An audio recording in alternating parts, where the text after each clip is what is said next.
Hello and welcome to Gaming. I thought I'd continue my E3 coverage by reviewing EA Play, and what were they thinking?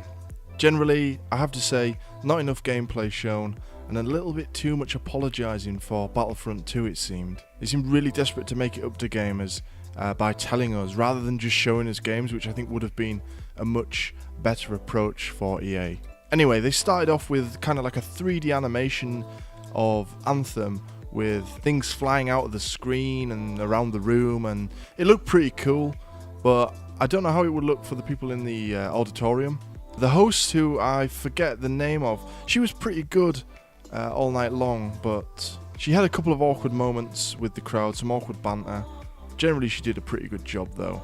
Then we got some Battlefield 5 multiplayer, which was the main thing I wanted to see, so I was quite happy to get that nice and early. So we were told things like the characters can smash through windows and doors, and heavy weaponry can be moved around the map. Nearly every item can be customized, which is pretty cool. I wonder if that's going to lead to some vanity items being available to purchase or not though. Apparently there is no loot box and there's no premium pass. They seem to be committing early to that, so we'll see if they keep to their word. Then a little bit later on, they announced they're going to have a Battle Royale mode. Well, they didn't really announce it, they sort of said Royale a couple of times, and I'm not sure this is what Battlefield needs. A lot of games are doing the Battle Royale thing now because it became hugely popular due to games like H1Z1, Fortnite. But yeah, Call of Duty went down that route. They've actually taken a single player out of Black Ops 4. Whereas at least Battlefield are going to be keeping every other sort of aspect of their game, but adding a Battle Royale mode. It does seem like it won't be there on launch either, it's something that's going to be coming later. And then they said we'll see some more single player gameplay at the Xbox show. Next up was FIFA 19, and I have to say I'm a PES guy, but it was obvious they were going to brag about getting the Champions League rights. It's something that Pro Evolution Soccer's had for, I think, 10 years now, which seems crazy. But it's kind of like the last big thing that FIFA didn't have, and they've managed to get it. So they had the Champions League trophy there on centre stage. Didn't really get an awful lot more about the game, other than they're going to be having a ton of Champions League stuff in next year's FIFA, which is pretty obvious since they just got the license. Also, the Alex Hunter story returns, and that's something cool that I think EA does. They do these personalized stories within their sports games. I think that really is something that adds to their sporting franchises. They then talked a little bit about the World Cup stuff that's coming to FIFA 18, and they're offering a free trial at the moment apparently. Next up we got a lot about cloud gaming and streaming games across multiple devices, and this is something that I'm going to be talking about a lot I think over the next few videos, because it seems to be something that a lot of publishers are keen to get on with. I don't see how it's going to work.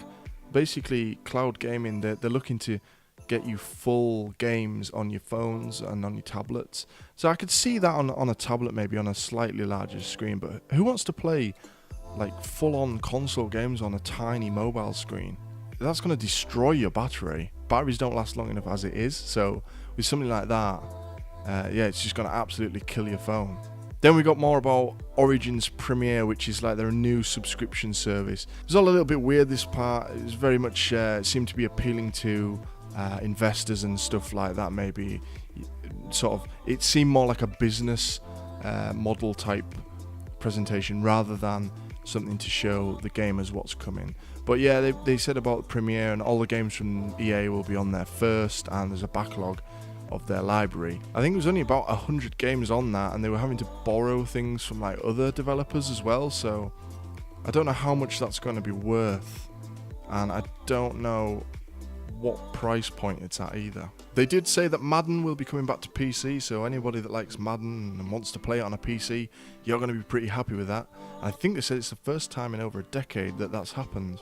So next up sort of highlights the point that I made earlier, where not enough stuff was shown in terms of gameplay or just anything really to do with games. We got Respawn's Star Wars game was announced. It's called Fallen Order, and it's set between episode 3 and 4. But it was weird, they sort of did an interview with Vince, who heads up Respawn. They just sat and asked him about it. They didn't show any sort of concept art or like a title screen or a little teaser or anything. And it releases next Christmas, so you know, it's not that far away. Strange to not show us a little bit of the game, you know, when it comes out next year. Following that, we got Battlefront 2, which was pretty much an apology. Said we didn't quite get it right, and we're looking to make up to the gamers and blah blah blah. And that's good that they're owning up to the mistakes that they made. But it went on a little bit too long, and it felt like they did this a couple of times during the night. It's cool to see that they are adding a new squad system and a new Starfighter mode, and they're bringing Clone Wars content to the game. Following that, we got Unravel 2, which I never played the first Unravel. It looks like a sort of cool little platformer though, and now you get to play it co-op. You can play it with a friend, or you can play it alone if you need to. They've sort of built the game so that you can do it either way. And the game launched during the conference apparently, so I thought that was quite a good little announcement. Looks like a cool little game. I'm sure people will have lots of fun with that. The second sort of originals was Sea of Solitude, and you could tell that the lady that came to introduce this game, is clearly her huge passion project, and she was so excited to be up there. One of the only sort of genuine parts of the show, really. She didn't really care about anything else other than the game, and you could see that. This game looks like a really kooky little indie game, and she said something about it plays on the emotions of being alone and loneliness and sort of like that teenage angst sort of thing.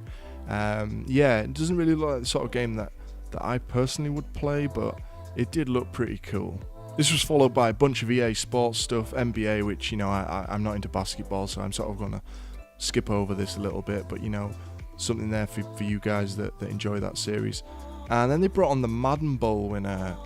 They did this like lengthy trailer, which again felt like another bit of a misstep really. When I'm saying they didn't show enough gameplay, and then they're showing sort of 5 minutes about this guy who it took him 3 years, he kept getting to the semi-final, and then finally he won the Madden Bowl.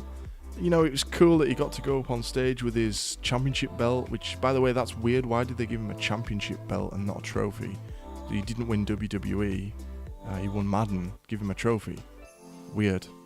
But yeah, he came out and they talked about, how his life's changed and all the money that he's won and the fame and blah, blah, blah. Weird way to do it. They should have just shown us some gameplay of Madden 19 and shown us a trailer and sort of just gone with it. They could have done what they did, have the guy there, but not for as long as they did it. So next up was the sort of really weird part of the show. They brought these guys out to play this mobile game. It was like a strategy mobile game that EA have developed, and they did like a live play-by-play of it, kind of how they do on Twitch with these big tournaments. And nobody knew what the game was. Turns out it was Command & Conquer Rivals, which is live now to try for Android users. I can see a lot of Command & Conquer fans being really annoyed about this. They were saying things like, Command & Conquer for a new generation. Yeah, it felt like, we want to bleed you drive money with a mobile game, and it's Command & Conquer. We're riding the license here. Strange sort of decision. I don't know why they've decided to go down that route there with that game. Then we got kind of like our second apology for Battlefront, without actually coming out and saying sorry.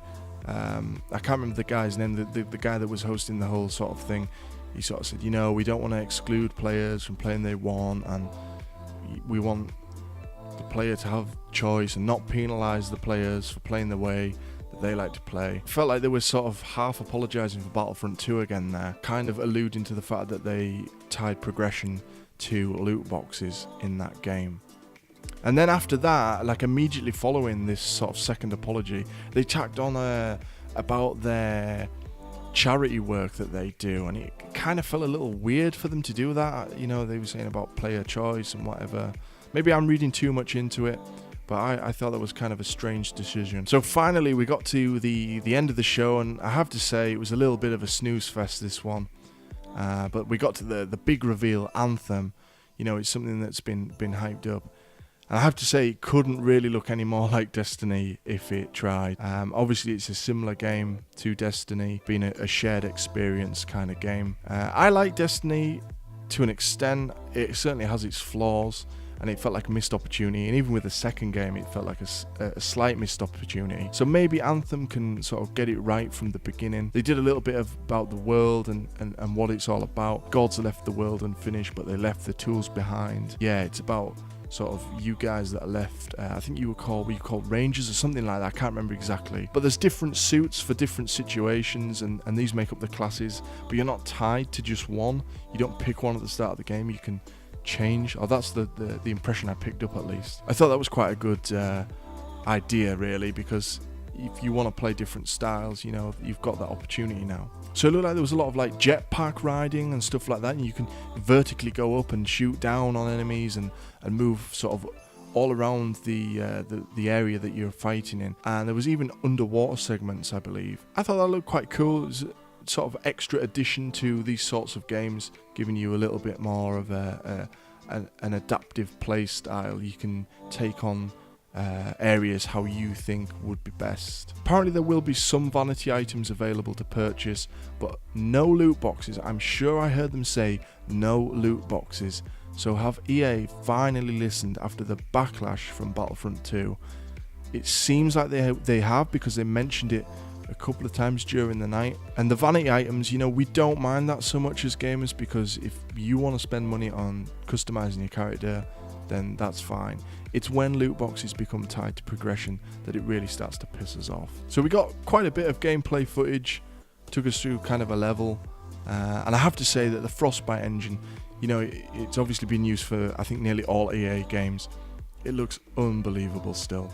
And they finished up saying that Anthem launches in February 2019 on PS4, Xbox and PC. So yeah, like I said earlier in this little recap and review, the show sort of felt like it had no wow factor. It seemed like everyone was super nervous to be up on stage. They were trying to make up for past mistakes and asking forgiveness quite a lot without actually outright asking it. There was nowhere near enough gameplay shown during this press conference, and way too much spotlight was given to the wrong things. The Command & Conquer segment especially got a lot of time compared to everything else. And as I said, the Madden reveal relied too much on the esport aspect rather than the actual game. It just felt like we weren't being shown enough, considering most of these games are on their way in the next year. So that's my little recap of EA Play. What did you guys think? Did you think it was as bad as I did? I thought it was quite a snooze fest. I think they got the tone completely wrong. It didn't feel like they were talking to me as a gamer. So I'd be interested to know what you guys thought. Okay, that's the end of this video. Make sure to subscribe so I can talk to you guys in the next video.